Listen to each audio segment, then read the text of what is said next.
Nós falamos três semanas atrás, né? Nós tivemos alguns envolvimentos e nós começamos então com Sola Christus, somente Cristo, Solus Christus.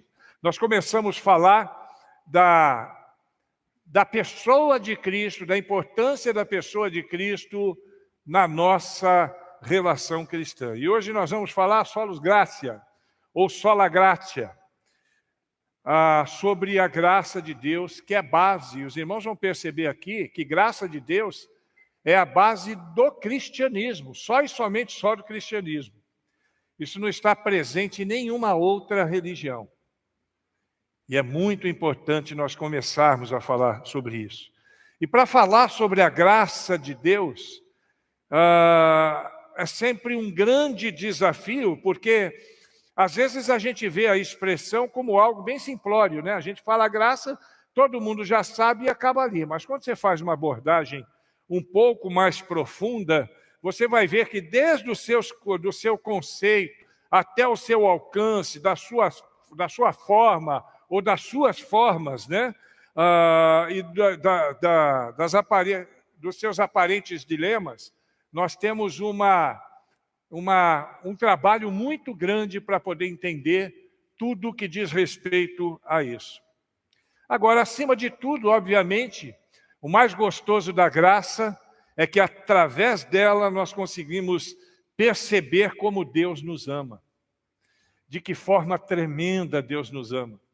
Como Ele é maravilhoso, porque graça não é outra coisa, senão o favor imerecido da parte de Deus.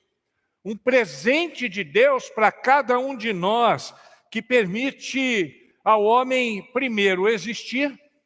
E isso é graça comum, nós vamos falar daqui a pouquinho sobre isso, a diferença da graça especial e da graça comum. O existir, e por outro lado, abre-nos o caminho para os relacionamentos profundos e eternos com Ele, que é a graça especial. Esse é um presente muito especial de verdade, irmãos. E ele é muito especial, primeiro, porque ele justifica o que é injustificável. A gente vai ver no desdobramento dessa nossa ação. Ele salva o odioso. Ele salva o odioso. Ele perdoa o imperdoável. E ele dá vida ao moribundo, aquele que está morrendo. Então, a graça, ela tem os seus desdobramentos de forma maravilhosa, de tal maneira que a gente não tem nada que possa se comparar com ela. E Jesus é a manifestação exata da graça de Deus.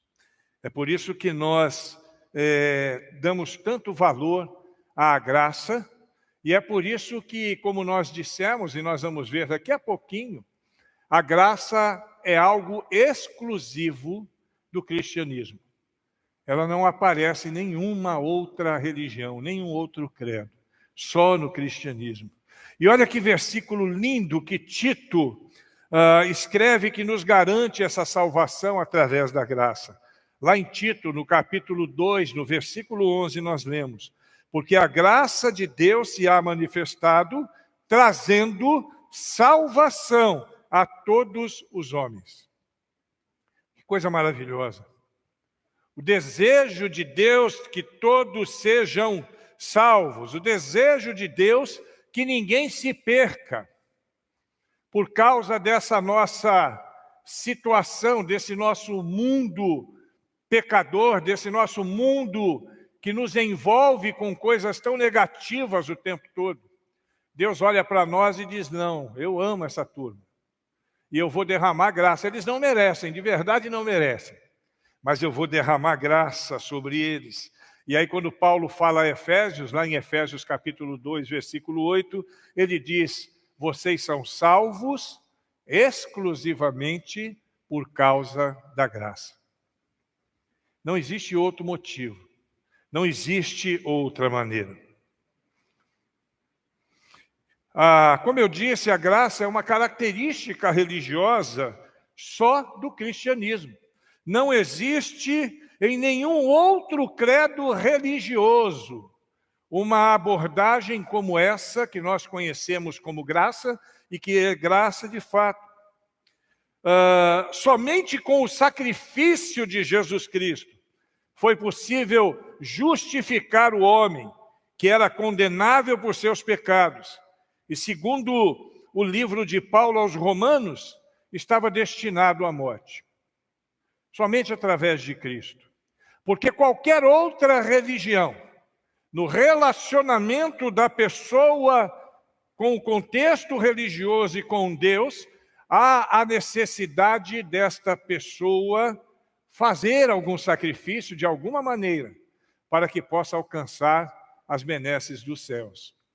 Ontem, eu falei aos irmãos que eu iria falar na Federação Espírita, né? E eu falei, um grupo grande. Nós fizemos uma live que ia durar 1 hora, durou 1h40, né? E ali a gente percebe daquelas pessoas, são pessoas piedosas, pessoas que zelam muito para poder fazer boas obras, a fim de que possam, segundo eles, cumprir a missão que Deus delegou para eles aqui no mundo, mas com o objetivo principal de se redimir. E nós falávamos ali a respeito de algumas questões, inclusive sobre a graça, né? E falávamos porque alguém em determinado momento me perguntou assim: pastor, por que só os crentes são chamados de evangélicos? Por que as outras religiões, por exemplo, os católicos, nós, os espíritas, não são chamados de evangélicos? E aí eu tive que dizer para ele o porquê, né? Eu falei, olha, nós somos, primeiro, quem deu esse nome para nós, quem nos trata dessa forma é a própria sociedade. Nós não dissemos, olha, nós somos evangélicos. A própria sociedade nos deu esse título no decorrer dos tempos. E nós somos conhecidos como os evangélicos, porque para nós, os evangelhos que contam a história de Jesus, que trazem as boas notícias, a palavra do evangelho é exatamente isso, boas notícias, da vinda de Cristo para nos salvar, é a base da nossa fé. E talvez não seja a base de todas as religiões. Deu vontade de falar mais algumas coisas, mas a gente também não pode, né? Senão eu perderia a oportunidade de ter uma terceira, porque essa já é a segunda vez que eu falo para eles, né? E só Deus sabe o que vai fazer, porque no meio da madrugada eu ainda estava recebendo mensagens de pessoas agradecendo, de pessoas dizendo que ficaram muito felizes com tudo aquilo que haviam recebido. Então a graça, ela é uma característica específica do cristianismo, porque a graça não pressupõe nenhum esforço da nossa parte para que nós possamos ser salvos. E nós precisamos de salvação. Nós sabemos, e fica claro nas Escrituras, que o homem, de um modo geral, ele está condenado à morte, né? Salário do pecado é a morte, diz Paulo aos Romanos. E é exatamente isso. Aí vem a graça de Deus, e é por isso que na sequência do versículo, e eu me referi a Romanos 6:23, diz: o salário do pecado de verdade é a morte, mas o dom gratuito, ou seja, a graça, o presente de Deus, o dom gratuito de Deus é a vida eterna em Cristo Jesus. A graça de Deus é a graça que nos salva do pecado, é a graça que nos salva da morte e que nos confere a condição de filhos de Deus. Nós somos servos de Deus, mas muito mais do que isso, nós somos servos em termos de serviço, que nós servimos a Deus dentro do nosso contexto, mas mais do que isso, nós somos filhos de Deus. E a graça faz com que nós aprendamos a nos relacionar com Deus de uma maneira bem aprofundada, bem bacana, bem gostosa. Como é bom servir a Deus, como é bom caminhar com Deus. É por isso que nós, a reforma protestante, ela traz isso como uma das suas bases. Solo gratia, somente a graça. Não existe outro motivo, não existe um preço que nós pudéssemos pagar, não existe, absolutamente não existe nada que pudéssemos fazer para que nós alcançássemos essa bênção de Deus. A definição nós já vimos. Definição de graça, então, é a concessão, isso é a definição, né, literal de graça.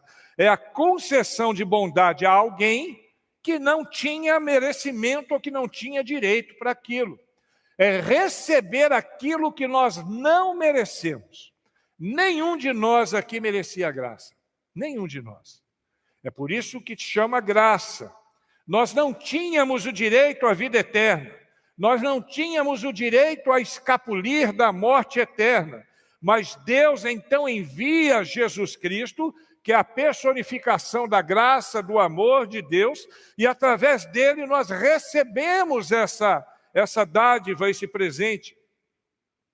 E é por causa disso que a palavra especificamente é graça, porque não tem custo nenhum para nós. Ninguém aqui pagou pelo perdão de Jesus Cristo. Você que está em casa tenha certeza disso. Eu não sei se você é cristão, se você não é cristão, mas eu quero dizer que nós entendemos, com base nas Escrituras Sagradas, que a graça não poderia ser paga por nenhum de nós. A palavra traduzida por graça, que é a palavra charis, né? Na realidade eu falei grego, mas aqui é latim, né? Aí eu inverti as bolas. Charis é a palavra em grego. Ela envolve muitos sentidos. Então, a palavra em si, ela tem vários significados, né? E ela ocorre em todas as epístolas de Paulo, todas as cartas de Paulo, em algum momento ela aparece com alguma aplicação. Ela aparece como a prática de uma boa vontade, ela aparece em alguns momentos como favor, ela aparece como dom gracioso. A palavra dom significa presente, né? Então, um presente gracioso, e ela aparece também como bênção graciosa, quer dizer, um presente assim que vai nos transformar, que vai derramar sobre a nossa vida. Isso a gente vê em vários outros textos, né? Aparece também como favor divino. E a palavra principal, que significa gratuito. Segundo o texto de Pedro, capítulo 5, versículo 10, 1 Coríntios 1, 4 e 2 Coríntios 4, 15, Deus é o Deus de toda graça. É tudo oriundo nele. E este vocábulo também indica os efeitos produzidos pelo modo gracioso como Deus trata com os homens e também o sentimento de gratidão. O sentimento de amor de Deus por nós deve refletir na nossa vida para que nós tenhamos um sentimento de gratidão. Muitas vezes os crentes, eles não agradecem a graça de Deus. Muitos se tornam crentes e se tornam arrogantes por causa disso. Ficam com o narizinho empinado, pensando que são melhores do que os outros, como se nós, meros mortais, comedores de feijão, pudéssemos ter garantido a graça na nossa vida. Não, absolutamente não. Não depende nada de nós. Ela é dada por Deus. E quem afirma isso é a Bíblia, em vários textos, e fala também de que não existe nada que seja suficiente para substituí-la, e também que, de forma alguma, ela é insuficiente. De forma alguma, a graça não cumpre o seu papel na nossa vida. De qualquer um de nós. Independente dos nossos pecados, independente das coisas que fizemos, independente de qualquer outra coisa, segundo Paulo, ele diz uma expressão interessante, ele diz assim, que a graça é de radiante suficiência. E é exatamente isso. A frase graça de Deus, quando nós falamos, ela significa então, e não poderia ser outra coisa, o amor generoso ou o dom de Deus, pelo qual Jesus Cristo traz a salvação concedida a um homem e a uma mulher, a cada um de nós. E também, a partir dessa bênção, a partir desta dádiva, ele abre um novo mundo para nós. Quem já esteve do lado de lá e se converteu, sabe do que eu estou falando. A vida com Cristo é uma vida diferente. A vida com Cristo é uma vida completamente diferente. Não é só uma instituição a igreja. Não é só um agrupamento religioso. Existe algo de sobrenatural, de transcendental nessa nossa relação com Cristo, que nos torna pessoas diferentes, que faz com que o nosso mundo seja transformado, e aí alguém de repente vai falar assim, olha pastor, eu me converti e até hoje o meu mundo continua do mesmo jeitinho. Eu queria dizer para você que isso é um processo. Isso não acontece de um dia para o outro. Eu estive essa semana no aniversário de minha mamãe, fez 80 anos, estava radiante, estava feliz.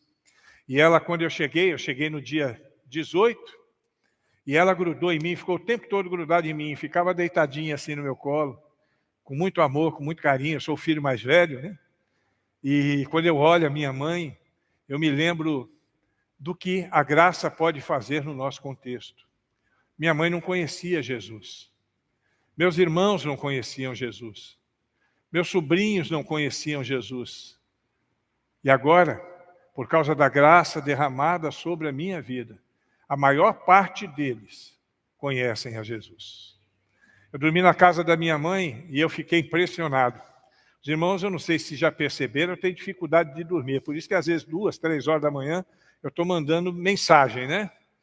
E eu, nos dias que fiquei lá, dia 18, dia 19, no meio da madrugada, eu ouvi a minha mãe e vi a minha mãe de joelho orando. E ela ora nominalmente por cada pessoa que ela conhece. Eu confesso que eu fiquei até envergonhado. Ela ora nominalmente.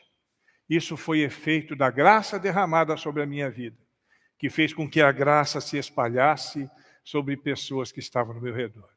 Ver o meu irmão hoje, pastor da Assembleia de Deus em São Paulo, ele vai nos assistir porque ele não perde uma mensagem nossa. Convertido, me traz uma alegria muito grande no coração. Eu que vi meu irmão atrás das grades como eu. Eu que vi meu irmão completamente dependente de drogas, de álcool. Hoje, para a glória de Deus, vive uma vida correta na presença do Senhor. Isso é a graça. Então, se ainda não começou a fazer efeito no seu contexto, não desista. Não desista, fica firme, irmão. Fica firme. Tenha fé. Seja forte, porque Deus está atuando. Deus não está dormindo. E no tempo de Deus, todas as coisas podem se acontecer muito mais do que aquilo que a gente imaginava. Uma coisa importante a respeito da graça de Deus, ela se manifesta nas nossas vidas através do sacrifício de Cristo na cruz do Calvário, que é a manifestação maior do amor de Deus, né? Por nós. E eu quero dizer para você que ela se manifesta uma vez por todas. Ninguém sai da graça. Ninguém se desvia da graça. Por isso que a gente já falou aqui na igreja, não existe essa história de crente desviado de Cristo. Existe crente desviado da igreja, isso tem de monte, né? O crente, em determinado momento, ele se afasta da igreja. Mas quem é crente, quem foi alcançado pela graça, nunca perde a salvação. E é claro que no tempo certo essa pessoa voltará. Hoje eu conversei com uma moça fez contato comigo. E ela me disse que estava vivendo uma situação difícil e que queria se matar naquele momento, que se em determinado momento ela parasse de falar é porque ela morreu. E eu então, rapidamente, eu comecei a pesquisar, conversando com ela, perguntei para ela se ela era evangélica, ela disse que não. E aí entrei no Facebook dela, porque ela falou comigo através do Messenger, aí eu entrei no Facebook dela, percebi que todos os amigos do Facebook dela são igrejas, são pastores, e eu fiquei assim, assustado com aquilo. E aí ela me falou, não, eu estou desviada de Deus. Eu falei, não, isso não existe. Ninguém se desvia de Deus. Você está desviada da sua vida cristã, talvez. Você está desviada da sua igreja, mas você não pode se desviar de Deus, porque aquele que vem a mim, diz a palavra de Deus, a não ser que a Bíblia esteja errada, não tem como, né? Então, a gente percebe isso e a gente sabe disso, porque assim como a graça só pode ser encontrada num cristianismo genuíno, se esse encontro é verdadeiro, ele não pode retroceder. É claro que tem muita gente que frequenta igreja e não é crente. Aqui nessa igreja não, mas por aí está assim, né? Pessoas que frequentam a igreja e não são crentes. Pessoas que não têm um relacionamento real com Jesus, mesmo se declarando andar com Jesus. A gente vê lá na Bíblia, o caso de Judas, por exemplo, né? Estava com Jesus ali no dia a dia, 3 anos, 3 anos no dia a dia. E ele é conhecido como o filho da perdição. É porque ele se desviou e perdeu a salvação ou porque ele nunca foi salvo e nunca foi encontrado de fato? Fica aí uma reflexão para vocês. E se vocês fizerem um levantamento da história de Judas na Bíblia, em alguns momentos vocês vão perceber o caráter corrompido dele. Não só no momento em que ele traiu Jesus e que ele se matou, mas durante a sua caminhada. A graça, então, ela só é encontrada no cristianismo genuíno, porque em nenhum outro lugar há essa ideia de alguém ser beneficiado por Deus sem dar nada em troca. Não existe isso. Pense em qualquer religião aí. Você tem que dar alguma coisa em troca para se relacionar com Deus. Se alguém buscar os dogmas de outras religiões, encontrará sempre no meio desses dogmas uma relação de méritos, né? Tem alguns méritos para conseguir as bênçãos. Eu estava ouvindo uma grande igreja, e um líder dessa grande igreja nas redes sociais, respondendo algumas perguntas, e alguém pergunta para ele: há salvação fora da nossa religião? E ele diz não, porque para ser salvo é necessário que você seja dessa religião. E isso é equívoco. Será que a salvação fora dos arraiais batistas? Será que a salvação no meio neopentecostal? Será que a salvação na igreja presbiteriana, na igreja metodista? Sem dúvida nenhuma. O que nos salva não é a igreja que nós frequentamos, não é o pastor que trabalha conosco, não é os nossos dogmas, as regras que nós seguimos. Eu conheço uma moça aqui de Medeiros Neto que esses dias ela cortou o cabelo, cortou as pontas do cabelo e estava desesperada de medo de ser excluída da igreja por causa do negócio desse. Imagina se uma igreja como essa, ou então como a nossa mesmo, fosse aquela que autenticava passaporte para alguém ser salvo. Ninguém o seria, porque nós somos falhos. É por isso que quando Paulo fala aos Efésios sobre a graça, ele diz lá no versículo 9, ninguém é salvo por obras, para que ninguém se glorie. Não é aquilo que nós fazemos, sola gratia, solamente a gratia, solo gratia. É o que nos salva, é o que nos dá a condição de nós podermos dizer de boca cheia. Porque você pergunta para qualquer pessoa que não seja evangélica, você tem certeza da sua salvação? Ela vai dizer não. Isso não depende de mim, depende de Deus. Agora, se perguntar para você, o que você responde? Sim ou não? Quem tem certeza da salvação aqui, levante a mão. Essa é uma marca nossa, irmãos. Porque nós sabemos que nós não estamos. Se dependesse de mim, eu não teria certeza da salvação. Eu não deixei de ser pecador. Alguém aqui deixou de ser pecador? Alguém aqui pode dizer, olha Deus, eu mereço entrar no céu porque eu não peco mais. Não, nenhum de nós. Nós não somos salvos pelas obras, mas pela graça. O evangelho da graça, e evangelho da graça, aí você considera a palavra evangelho. O rapaz me perguntou por que nós achávamos que só nós éramos evangélicos. O que quer dizer a palavra evangelho? Quem sabe me dizer? Evangelho quer dizer o quê? Boas novas ou boas notícias. Quais são? Quando eu falo evangelho da graça, eu estou dizendo o quê? As boas notícias de que Deus me aceita de graça. Ele me aceita para que, apesar dos meus pecados, Ele me aceita de tal forma que eu não preciso fazer nada para ser salvo. A graça, ela tem essa característica, mas ela tem uma outra característica também que poucas pessoas falam, Naran. A graça, ela justifica quem errou, mas ela condena o homem sem fé. O nome disso é justiça de Deus. A graça, ela justifica quem errou, mas ela condena o homem sem fé, o homem que não se submete, o homem que não acredita mesmo, independente das boas obras que ele faça.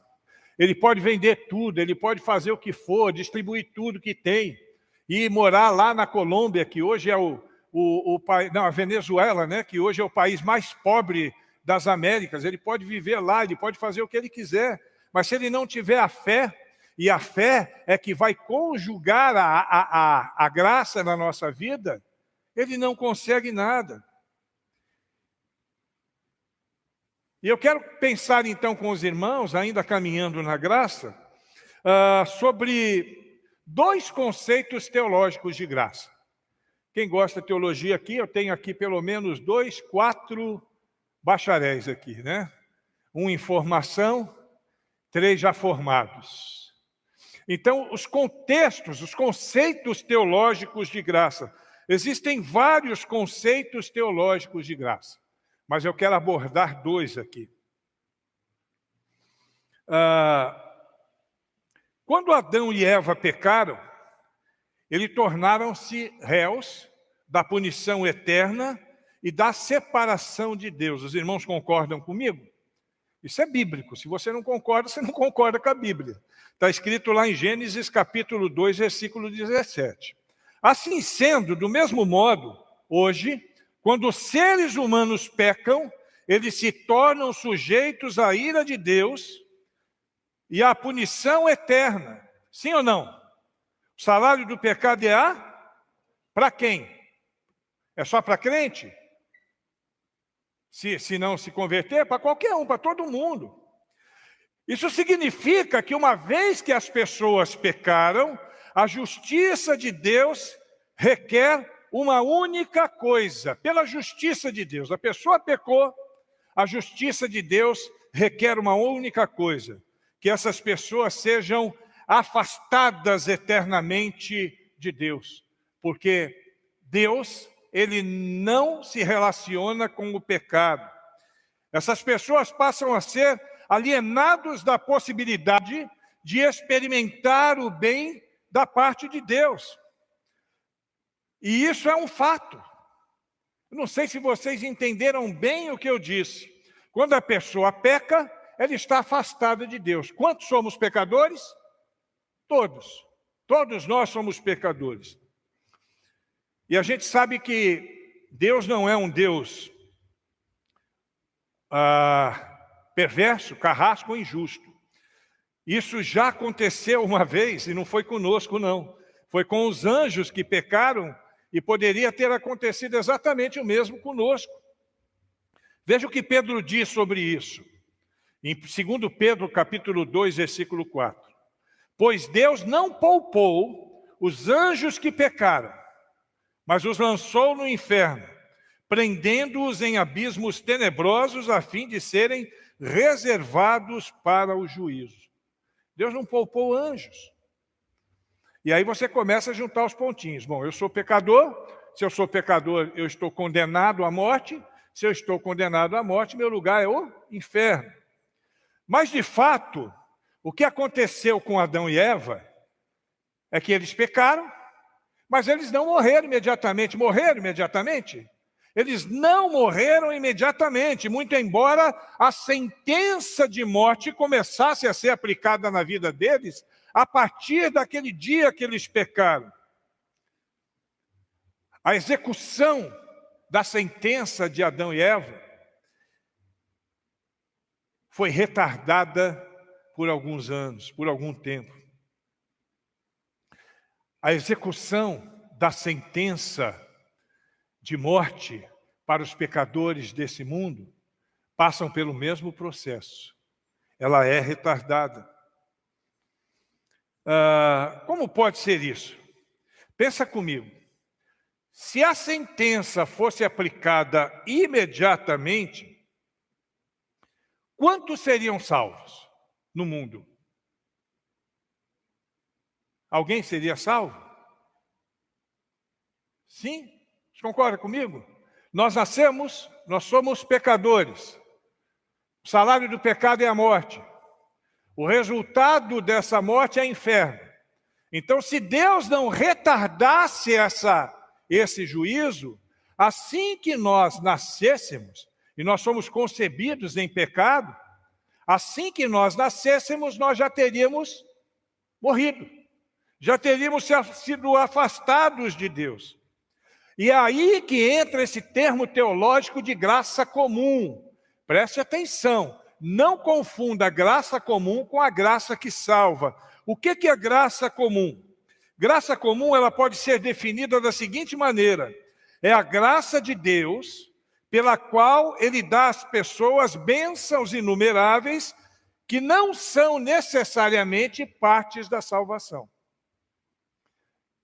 As bênçãos que Deus dá para a humanidade, mesmo para aqueles que não são salvos. O nome disso é graça comum. E a palavra comum aqui significa o quê? Que é uma graça que é dada a todos os homens. Não é restrito somente a nós, os eleitos. Não é restrito somente àqueles que são crentes, né? E por que Deus, então, dá uma graça comum? Lembra que eu falei? Não confunda a graça da salvação com a graça comum. Essa graça também é um presente que não custa nada, que é para todo mundo, mas que não garante a salvação. Ele concede essa graça comum por algumas razões.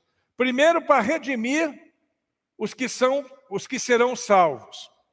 2 Pedro, capítulo 3, versículo 9 e 10, diz assim: o Senhor não demora em cumprir a sua promessa, como julgam alguns. Ao contrário, Ele é paciente com vocês, não querendo que ninguém pereça, mas que todos cheguem ao arrependimento. Então, essa graça comum, que não executa a sentença de Deus imediatamente, tem o objetivo de dar um tempo para que as pessoas possam ser alcançados pela graça da salvação. Deu para entender? Todo mundo entendeu? Quem entendeu, diga amém. É uma graça para todo mundo, não é a graça de salvação. É um presente de Deus. Então, olha, você vai vivendo aí. Eu não quero que você morra, mas durante a sua vida, você precisa conhecer a graça salvítica, a graça da salvação, porque senão você vai morrer. Deus resolveu permitir que os seres humanos que são pecaminosos vivessem algum tempo, a fim de que eles pudessem ter um processo onde eles viessem a se arrepender e também que pudessem gerar filhos, capacitando gerações subsequentes a viver, a ouvir o Evangelho e a se arrepender. Não fosse a graça comum de todo mundo, aí Deus se veria obrigado a cumprir a sua sentença imediatamente. O que é graça mesmo? Favor? Ninguém merece. Então, Deus vai fazer porque Ele ama o povo, para que o povo tenha tempo de se converter. Todo mundo entendeu? A segunda coisa que justifica a graça comum é porque Deus quer demonstrar, ou Ele demonstra, a sua bondade e misericórdia à humanidade. Pessoa lá fora não vai entender esses princípios, porque eles não têm a visão espiritual que nós temos. Mas quando eu olho para a minha vida e vejo que Deus me preservou vivo num mundo desgraçado até os 28 anos de idade, eu enxergo naquilo a misericórdia e a bondade de Deus. Você deve fazer a mesma coisa, irmãos. Antes da sua conversão, você só conseguiu sobreviver pela misericórdia e bondade de Deus. Aí você vai falar, pastor, peraí, eu nunca fui preso, eu nunca matei ninguém, eu nunca fiz besteira. Não. Independente disso, bastou pecar. Quem não pecou aqui antes de se converter? Aliás, quem não peca agora, depois de convertido? Então é a misericórdia e a bondade de Deus. Davi diz no Salmo 145, no versículo 2, o seguinte: o Senhor é bom para todos. A sua compaixão alcança todas as suas criaturas. E aí você olha um texto desse, você fica pensando, se alcança todas as criaturas, então aquela religião que diz que todo mundo é filho de Deus, ela tem razão? Não. Ela alcança todas as suas criaturas. Nós nos tornamos filhos de Deus quando? Quando recebemos Jesus como Senhor e Salvador de nossa vida. João capítulo 1, versículo 12. Está entendendo isso? Então essa graça para o mundo, ela tem o objetivo de demonstrar a compaixão de Deus. Ora, meus irmãos, alguém uma vez me disse assim: pastor, eu não vejo a hora de Jesus voltar. Tem gente que fala assim. Eu não sei se você pensa assim. Claro que nós aguardamos a volta de Cristo. Mas todo dia eu peço: Senhor, demora mais um pouquinho. Vai parecer heresia isso que eu estou falando, né? Demora mais um pouquinho. Mas sabe por que eu falo isso? Porque tem pessoas que eu amo que ainda não aceitaram Jesus. Pensa em alguém que você ama que não recebeu Jesus ainda. Pensou em alguém que você ama que não recebeu Jesus? Se Jesus voltasse hoje, de acordo com a sua fé, para onde essa pessoa iria? Você já pensou? Se Jesus voltasse agora, quantos de nós iríamos perder pessoas que amamos para o inferno? Dentro daquilo que nós cremos. Você entendeu isso, irmãos? Então, essa compaixão alcança todas as criaturas. E a gente vê que Jesus ama de fato todas as criaturas. Há umas 2 semanas, eu acho que eu falei do jovem rico aqui, eu fiz algumas menções ao jovem rico. E Jesus, quando está conversando com o jovem rico, diz o texto em Marcos 10, 21, que Jesus olhou para ele e o amou. Jesus amou aquele jovem, mesmo sabendo que na sequência aquele jovem iria negligenciá-lo. Quando Jesus chama para ele acompanhar, ele vira as costas e vai embora triste. Jesus não deixou de amá-lo por causa disso. Jesus também, e são coisas que a gente vê na Bíblia, que às vezes, é por isso que eu disse, irmãos, algum tempo atrás, quando eu cheguei na igreja, que eu ia quebrar muito paradigma. Porque, infelizmente, a igreja, às vezes, aprende coisas erradas. Aprende coisas de uma forma equivocada. Ou, pelo menos, não é levada a refletir sobre aquilo que aprendeu. Ou, em outros casos ainda, não tem coragem de pensar sobre aquilo, porque quem falou foi o anjo da igreja, um ungidão. Eu não posso ir contra o ungidão. Aqui não tem negócio de ungidão não, irmão. Aqui não tem negócio de ungidão não. Eu só sou mais um no corpo de Cristo. Nada além disso. Eu não tenho essas atribuições, querer ser chamado de reverendo aqui não, João. De jeito nenhum. Porque eu sou só mais um no corpo de Cristo. Eu tenho uma missão. Eu tenho uma função, eu me desdobro estudando a palavra de Deus. Em alguns momentos, alguns conceitos teológicos meus, eles podem destonar do conceito teológico de outros bacharéis. Eu tenho outros bacharéis aqui, né? Eu sou bacharel em teologia também. De repente, pode destonar, mas quem tem a responsabilidade de zelar pela vida espiritual da igreja é o pastor. Então eu tenho que me desdobrar. E se um dia eu for convencido que eu escrevi, ou que eu falei, ou que eu preguei alguma coisa que não era coerente, eu não vou ter dificuldade nenhuma, irmãos. Acredite em mim, eu não sou arrogante ao ponto de não fazer isso não, de chegar aqui e dizer: ó, irmão, me perdoe, porque aquele dia eu falei isso, isso e isso, mas eu repensei sobre o assunto e eu falei errado. Eu não tenho dificuldade nenhuma de fazer isso, porque quem não erra é Deus. Ele não erra. Eu posso errar, você pode errar. Jesus, ele também vê aquela mulher pecadora em Lucas 7, aquela que o adora, vai aos seus pés para adorá-lo, e ele não evitou em nenhum momento que aquela mulher estivesse aos seus pés, muito pelo contrário. Era uma mulher pecadora, era uma mulher de fora do contexto de Jesus. Mas Jesus não apenas não impediu que ela fizesse aquilo, como ele a elogiou também, falando e demonstrando novamente essa graça e misericórdia num contexto de fora do nosso mundinho chamado igreja local. Eu digo mundinho, igreja local, porque eu não sou louco de falar mundinho, igreja, né? Que a igreja do Senhor é muito mais do que a nossa agregação, o nosso rol de membros aqui. Deus, ele não é injusto retardando a punição do pecado e dando bênçãos temporárias a seres humanos que não querem nada com ele. Até porque a punição não vai ser esquecida. Ela só está sendo retardada. Um dia ela vai ser executada. E aí sim, quando a punição for executada no tempo de Deus, quando Cristo vier buscar sua igreja, quando houver a separação do joio e do trigo, aí sim, a graça comum acabou.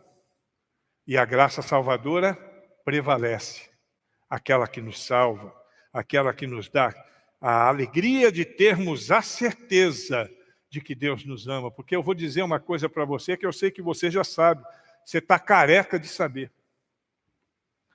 Nada com relação a você não, viu, irmãozinho? Você está careca de saber. Deus, ele ama o pecador. Ezequiel, capítulo 33, versículo 11. Olha que expressão forte. Juro pela minha vida, palavra do soberano, o Senhor, que não tenho prazer na morte dos ímpios. Antes tenho prazer em que eles se desviem de seus maus caminhos e vivam. Esse é o nosso Deus, Deus de amor, que diz lá em Timóteo, a seu respeito, no capítulo 2, no versículo 4, que o desejo de Deus é que todos os homens sejam salvos e cheguem ao conhecimento da verdade. Alguns vão usar aí o universalismo, que é um conceito teológico, de que independente do que o homem fizer, todos serão salvos no final. Mas o universalismo, ele se choca com a justiça de Deus. Ele não se sustenta diante da justiça de Deus. Porque Deus é justo.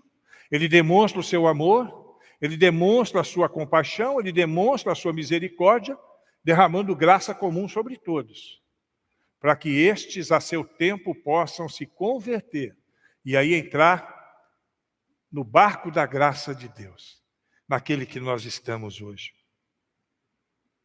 Terceira coisa, a graça comum de Deus, ela demonstra a justiça de Deus. Paulo adverte que quem persiste na incredulidade está simplesmente acumulando para si mesmo coisas ruins. Romanos capítulo 2, versículo 5 está escrito assim: contudo, por causa da teimosia e do coração obstinado, você está acumulando ira contra si mesmo para o dia da ira de Deus, quando se revelará o seu justo julgamento. Então é uma questão de justiça. Lembra que eu disse que a graça não somente absolve o pecador, como condena aquele que não tem fé? É nesse aspecto. E ninguém vai poder dizer, eu não sabia. A graça comum está aí, você viveu sua vida. Quantas vezes passou em frente à igreja? Quantas vezes você ouviu uma mensagem? Quem aqui nunca ouviu falar de Jesus? Se alguém de fato nunca ouviu falar de Jesus, um dia haverá de ouvir antes da volta de Cristo, porque a Bíblia diz que todas as nações ouvirão a seu tempo. No dia do juízo de Deus, todas as bocas serão silenciadas, conforme diz Romanos capítulo 3, versículo 9. E ninguém, absolutamente ninguém no mundo, será capaz de contrapor, de dizer que em algum momento Deus tenha sido injusto, por causa da graça comum. Quando eu aponto lá para fora, porque aqui dentro é a graça especial, lá é a graça comum. E uma última coisa aqui, para demonstrar a glória de Deus, né? Embora todas as atividades sejam contaminadas por motivos pecaminosos, e aí nós nos referimos na nossa própria vida, nós somos pecadores. Eu não creio que alguém tenha feito uma purificação completa quando veio para o culto. Não, eu vou no culto, então eu vou sem pecado nenhum, isso não existe. Eu sempre orientei com relação à ceia, por exemplo. Vou dar um exemplo da ceia. Esse é clássico. Tem gente que às vezes não toma ceia e fala, pastor, eu não estou preparado para tomar ceia, porque cometeu alguma coisa. Ora, meus irmãos, a Bíblia não diz que não é para você tomar ceia quando você comete alguma coisa. A Bíblia diz para fazer o quê? Examine-se o homem a si mesmo. Eu me lembro uma vez, eu morava em Vitória e fui pregar lá na Serra do Espírito Santo. E eu usava uma Kombi da igreja na época. Eu e a Rai fomos para a igreja, eu ia pregar. E eu não sei o que aconteceu, a Rai era meio nervosa naquele tempo, agora não é mais não, naquele tempo ela era meio nervosa. E eu sei que teve um desentendimento. Nós tivemos um tremendo quebra-pau de Vitória até a Serra, dentro da Kombi. E eu indo pregar, irmãos. Sabe aqueles quebra-pau? Só que o nosso quebra-pau era equilibrado, né? A gente não falava palavrão, a gente não agredia, mas ficava assim, um gritando com o outro, aquela coisa estranha, eu tentando me segurar, e eu sempre querendo fazer o papel do moço bom, né? Então eu deixava ela gritar, mas tinha hora que eu não aguentava, igual a panela de pressão, tinha hora que... Aí voltava. E aí eu cheguei na igreja naquele dia, nós só paramos de discutir quando chegamos na porta da igreja. E eu entrei, uma igreja lá na Serra, cheinha, foi em Barcelona, cheinha a igreja, cheinha. Nós entramos, e eu comecei a pensar sobre aquilo, e aí os irmãos me chamaram para pregar, e eu cumprimentei os irmãos, eu falei, agora, eu quero que os irmãos me deem uma oportunidade, antes de pregar eu preciso fazer uma coisa. Ai, vem cá, me perdoa em nome de Jesus, por toda a grosseria, por tudo que eu fiz com você que não deveria ter feito, e aquilo chocou não somente a ela, como a igreja também. E eu pude pregar, foi uma bênção, e teve um monte de decisão para Cristo em nome de Jesus. É assim que a gente age, irmãos. Ninguém vai querer pensar que é melhor do que os outros, não. Eu não faço essas coisas. Você não faz, graças a Deus, mas tem gente que faz. Se precisa de libertação, quem vai dar libertação é Cristo. Nós não podemos ser arrogantes espirituais. Nós precisamos entender, e mesmo apesar do nosso pecado, nós temos que ministrar para a glória de Deus, todos nós. Você que está aqui na igreja, você que está em casa também. A outra graça não é a graça comum, é a graça que teologicamente é chamada de graça especial. Esse sim é o favor imerecido de Deus, que emana do sacrifício de Jesus Cristo na cruz do Calvário. Essa é a graça que salva. Nós não podemos confundir essa graça com aquela graça, senão alguém lá de fora vai dizer assim, eu já estou sobre a graça, né? Se entender um pouquinho de teologia. Tem teólogo que fica pegando essas coisas para justificar os seus erros, né? Eu conheço um monte. Eu conheço teólogo que, quando se aprofundou na teologia, abandonou a igreja e só faz postagem absurda. Eu vi um esses dias aí, defendendo coisas absurdas que eu não vou nem falar aqui, porque não cabe, a gente está sendo transmitido ao vivo, mas, assim, são coisas absurdas. Essa graça, que é a graça especial, é a graça salvadora.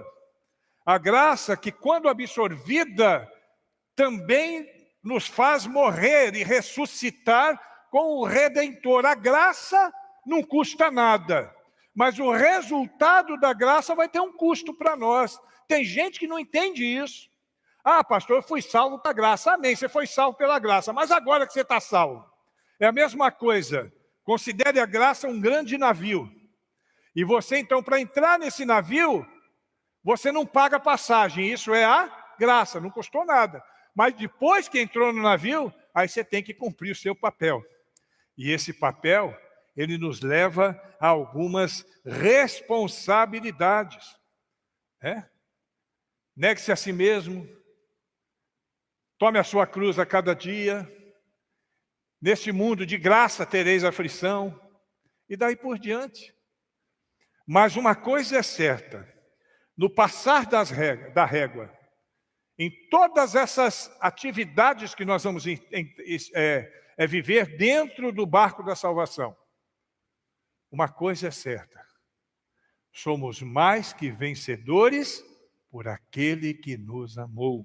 Nós seremos vencedores, nós somos vencedores porque nós fomos libertos, não do pecado como uma atividade do dia a dia, mas da escravidão do pecado. Nós não somos mais escravos do pecado.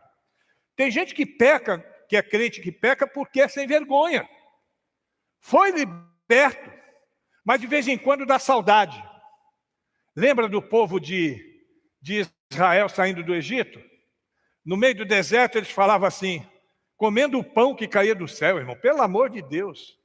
Tomando água que saía da rocha. De vez em quando eles olhavam, ai, que saudade da cebola do Egito. Tem um monte de crente que é assim, está cheio de saudade da cebola do Egito. Cheio de saudade de pecar um cadinho. Como diria o mineiro, pecar um cadinho. Nós precisamos entender que nós somos salvos dessa escravidão. E só a graça, só a gratia pode nos dar essa certeza, só ela pode fazer do mais fraco dos discípulos de Deus um grande guerreiro espiritual para a glória do nome do Senhor, como nós somos. Eu olho para a minha vida, eu fico até envergonhado com mim mesmo. Miserável que eu era. Hoje estou aqui pregando o Evangelho. Porque Deus é fiel. Repita comigo, Deus é fiel. Amém. E essa graça, e é por isso que eu estou aqui, porque Atos 10:34 diz que essa graça não faz acepção de pessoas. Qualquer pessoa pode ser alcançada pela graça. Solo gratia ou sola gratia. Nós vamos ainda encerrando falar sobre a justificação. Quando nós falamos de justificação, nós precisamos entender que a justificação é o processo de nos tornarmos justos. Nós somos justos, não por causa da nossa própria justiça. Nós somos justos por causa da graça de Deus. Nada que nós tenhamos feito, Romanos 11, versículo 6, ele fala uma coisa interessante, ele fala assim, se é pela graça, já não é pelas obras. Do contrário, a graça já não é graça. Se não for pela graça, então não é graça. Se não for pela graça, não é graça. Paulo vê a abundância de graça e do dom da justiça de Deus que nos justifica. Ele pega um miserável pecador como eu e você, cheio de teias de aranha na vida, cheios de coisas ruins. Ele derrama a graça sobre nós. E aí nos torna homens e mulheres justos. Somos justos. Somos justificados pela graça de Deus. E aí a gente não está falando... Existe um conceito teológico que fala da graça como sendo... deixa eu ver aqui se eu acho, que eu até marquei isso aqui. A graça barata. Não sei se alguém já ouviu falar, eu sei que os teólogos já ouviram falar. É de Bonhoeffer, né? Eu não sei falar o nome desse alemão não, mas é mais ou menos por aí. E ele fala da graça barata, que algumas pessoas podem achar que já que é de graça, então eu vou fazer o que eu quiser. Né? Já que eu vou continuar sendo pecador de qualquer jeito, mas não é não. A graça de Deus pressupõe o nosso envolvimento, não na entrada. Existe na graça qualquer possibilidade do conceito de graça barata. A experiência que Paulo tinha aprendido de Deus fez com que ele tivesse a certeza que tudo é de graça. Mas que depois de entrarmos nesse processo, nós temos um preço a pagar. É por isso que existem crentes espirituais e crentes carnais. Tem teólogo que não gosta consideração.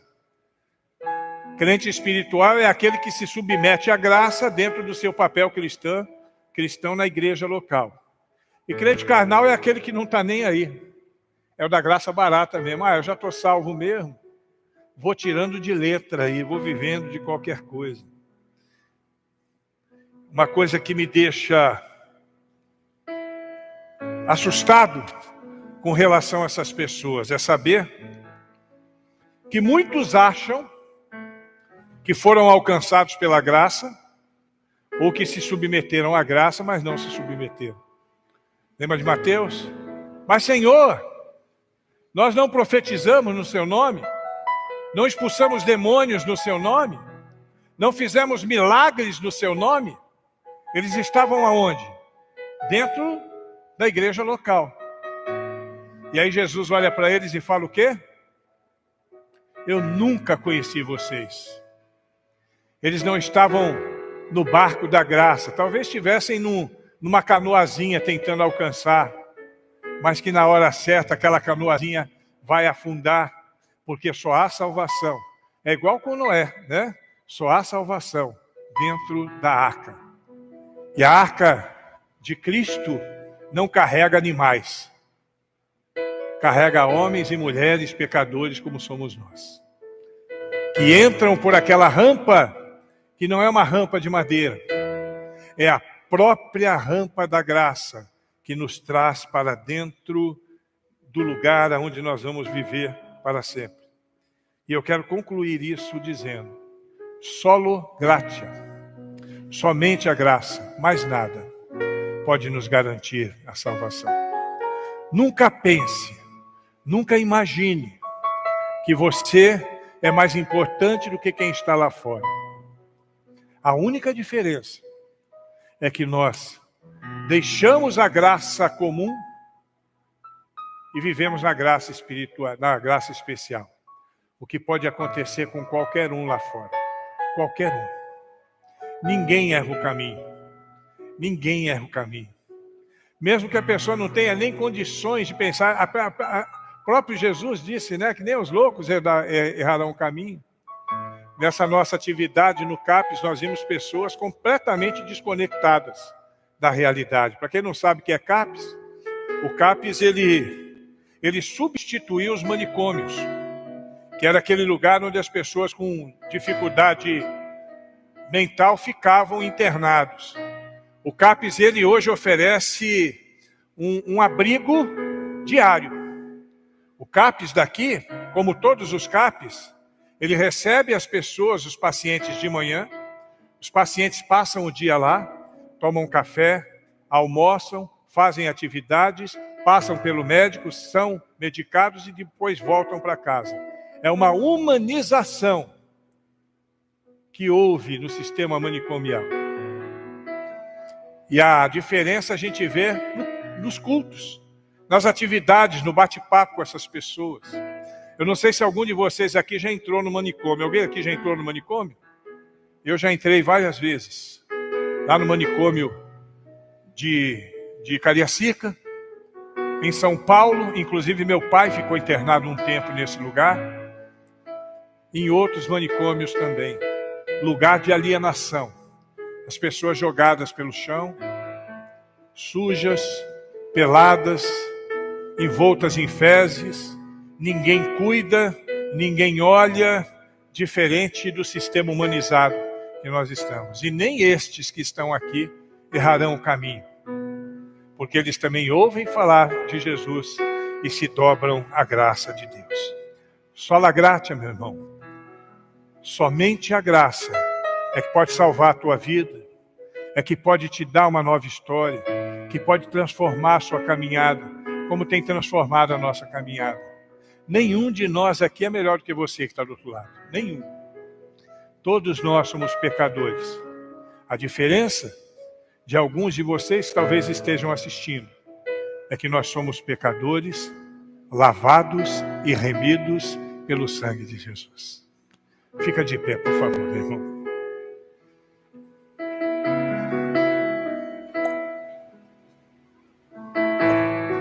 Semana que vem mais uma E nós vamos ver o sola fide, o solo fide, somente a fé.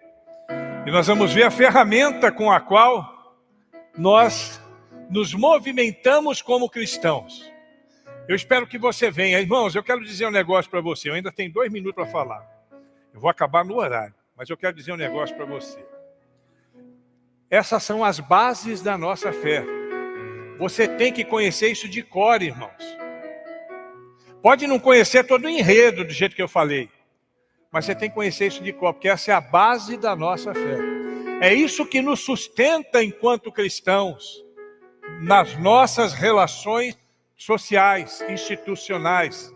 É claro que quem nos dá sustentação, a nossa base é Jesus Cristo, mas a nossa fé, aquilo que nós acreditamos, aquilo que nós professamos, tem essa base. Por isso nós precisamos conhecer. Se você é da igreja, irmão, você que está em casa agora, é da igreja, venha para o culto na quinta-feira, a não ser que você não possa vir.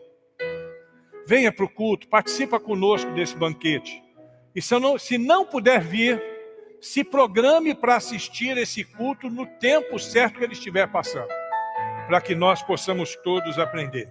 E você que não é da igreja também é nosso convidado para participar em todas as atividades. Nós vamos orar nesse